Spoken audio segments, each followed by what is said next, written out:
Welcome to this edition of the Million Dollar Mastermind podcast. This is where we pick the brains of high achievers from all walks of life and get their hard-earned, real-world insights on winning. I'm your host, Larry Weidel. Talk about or expand on the thing is, I talked to my business manager and said, I need to make money. How did you have a business manager when you weren't making any money? So I have a business partner who I went to middle school with this gentleman. I went to high school with this gentleman. We had a falling out because he was extremely intelligent. I was very athletic. We didn't really see eye to eye on that. After high school, he went to Worcester Polytechnical Institute, one of the best schools around here. I didn't go to school. He got really good jobs, really high paying jobs. He ended up leaving and becoming an entrepreneur. And I met him I rekindled my relationship with him at a party. And I was like, wait, what are you doing? He's like, well, I'm like a coach and I have my own business. And I was like, wait, what? That's possible? Yeah. So he, honestly, Larry, he became a mentor. He's been mentoring me since the very beginning of this journey. He was my first podcast guest. I was on his YouTube channel, which really introduced me to podcasting. So yeah, he's my business partner and we've recorded 1,320 something episodes together at this point. So you do the podcast together? Yes. Yep. Every episode. And how do you, that obviously works for you. You started that from the beginning like that, or did you morph over to that approach? I started a show called the Hyperconscious Podcast. I had him on as my first guest. I ended up leaving my job, I think when I was like 17 or 18 episodes in. From the time I left my job until now, we have been doing it together. For a long time, we did interviews.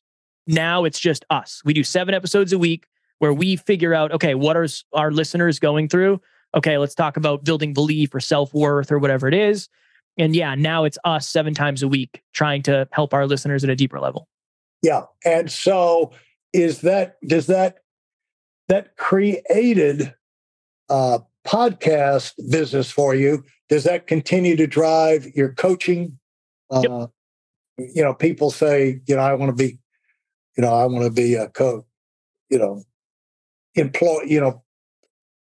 hire you or contract with you to talk with me so many hours a week or something like that, or yeah, the majority of what I do is podcast coaching at this point. The majority of what I do is I go on podcasts and then people are like, hey, can you stick around after?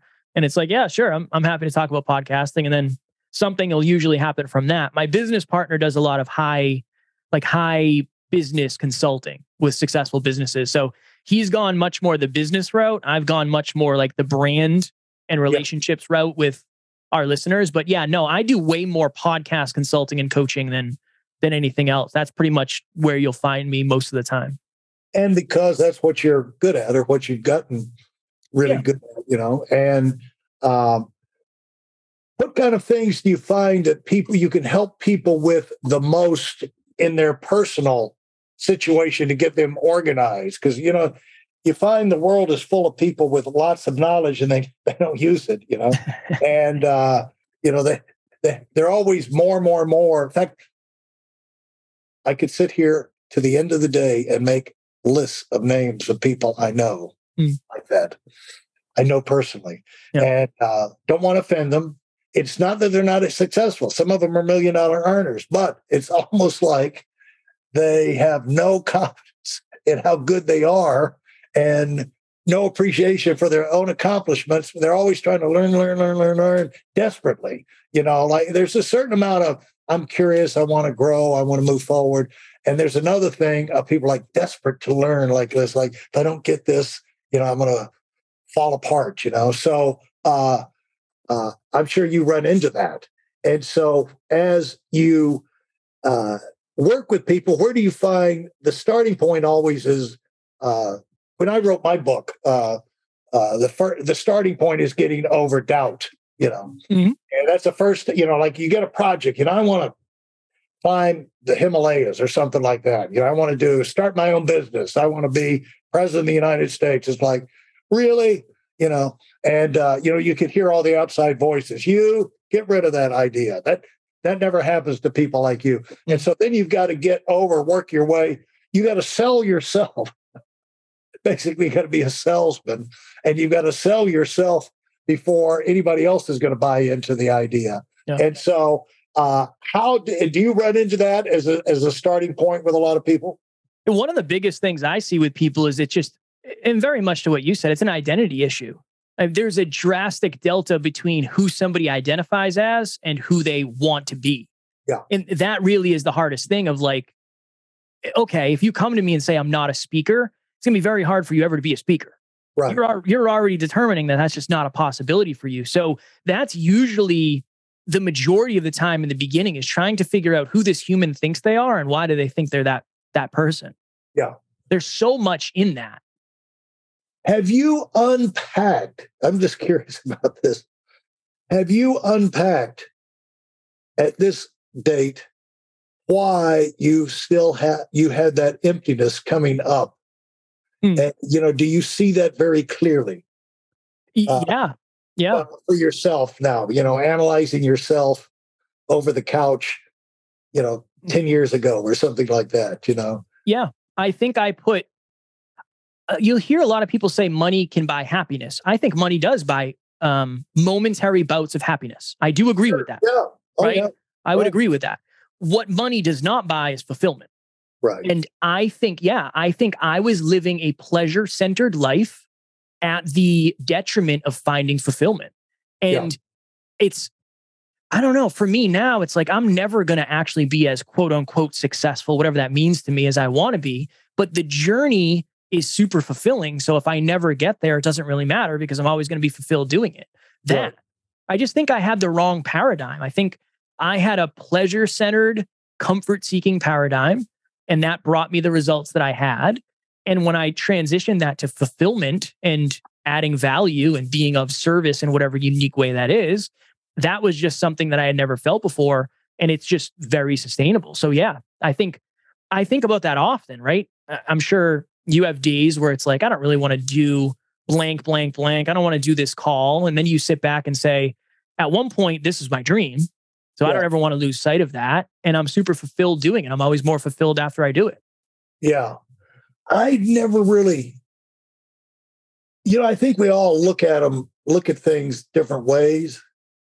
And since I long ago reached the point where I only do what I want to do, I don't have a lot of problems with that, but you do have things when your enthusiasm is not where you naturally are sparkling, let's go, and that can be, you can be drained by people, events, not eating right, not sleeping right because you're travel. And, there's a lot of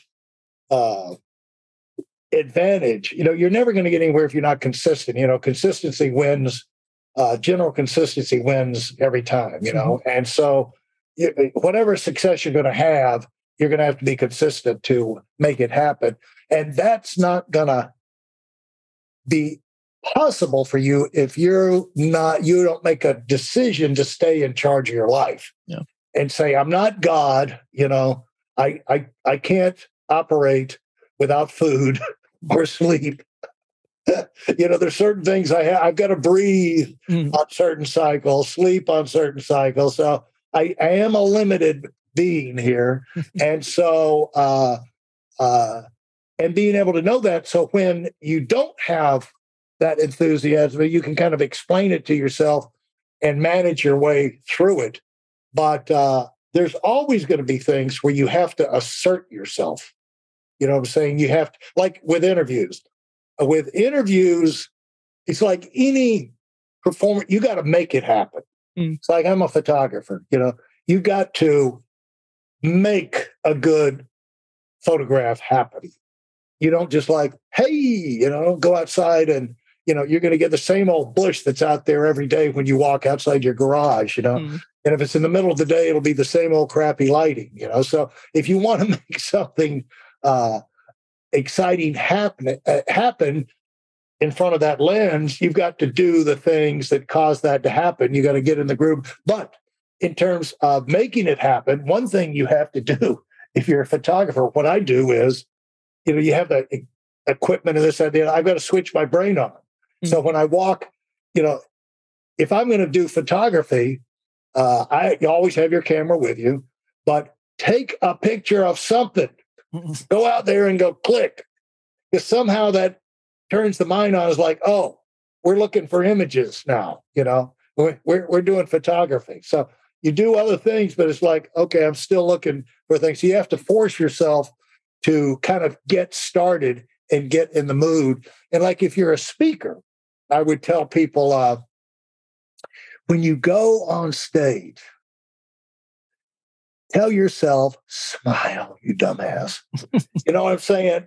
Force it up there whether you feel like it or not. When you walk out on stage, walk out with some enthusiasm and a smile on your face, and fake it. And if the spirit doesn't pick you up, get off the stage as fast as possible, but at least give those people a smile to look at as you're walking up to the podium, so they get the feeling like this is going to be, he's got something great to tell me about, and I'm going to enjoy this. So you create that anticipation, but there's certain cues you can give yourself when you to get that performance up. Like before your podcast, you probably have after doing this so many times, you probably have your routines down to a science where you can be consistent and talk about what those, is that right? Yeah. So every time before we do it, we say, what's the intention? What's the question? What's the takeaway for the listener? Those are really the things for us, is the system of what's the story? What are we talking about? Why are we doing this? Yeah. And then sometimes it's like, I'll play a certain song or something just to get my energy up and say, look, you're the best in the world at this. Like, go do it. Yeah. Turn it on. It's time to, I don't want to say perform, but right. it is kind of, right? I don't want to show up and just kind of go through the motions. You don't want that. You don't want to, a dead, dull, disillusioned person's never going to motivate anybody. Right. So you owe it to people to have some energy. I know that I've never done this before, and I try not to speak, but there was an event where we had a 45th reunion of the launching of our company back at the same spot up there in North Georgia. And I remember when I've never done this before, but as they were introducing me, I found myself doing this, behind the guy introduced me. It's like, what am I doing? I said, I guess I needed to get the blood circulating or something like that. But whatever you got to do, get yourself ramped up, because otherwise you cannot allow yourself to be put off by minor or normal disruptions type thing. Like if you're hungry, you're just going to be hungry. You say, I'm just going to be hungry. You know what I'm saying? I'll eat later, and put some water in you and go and forget about it. But you have on your podcast, what have you found out in terms of the routine, setting up the routines between you and your partner that work the best? One of the things is, so my partner is consistently late. He's just always late. It's just rule of thumb. Yeah. So for me, one of the things is like always getting there early and getting myself prepared mentally, because when he comes into the room, the energy is going to be drastically different. It's understanding how the energy works when somebody enters a room is something I'm always trying to understand, because it's my job to even that out. That's one thing that's just running under the radar. Yeah. The other thing is I try to kind of purge, I guess that's probably the best way to put it. When the lights come on in the studio and the camera comes on, I try to purge whatever's happening in real life. That's probably the best way to put it, is like, that's a habit I try to have. I don't want to bring my stress. I don't want to bring the weight of life. I don't want to bring sadness, to your point, fatigue. I try to purge that. It's like, all right, purge. It's time. Purge. It's time. That when the camera comes on, I try to just be me, be the most me I can be. And then another thing that we try to do we always sit down and say, okay, who is this episode for? A simple habit of saying, this episode's for Larry. Yeah. Larry's struggling with this. Okay, let's talk directly to Larry in this episode. Yeah. That's another habit we formed over the last 6 years. Thanks for listening to the Million Dollar Mastermind.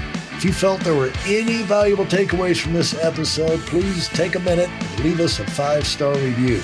Your feedback is important and really helps us get the word out to a wider audience. Remember, we have a valuable webinar that is absolutely free. Register for it right now at weidelonwinning.com. Thanks for listening.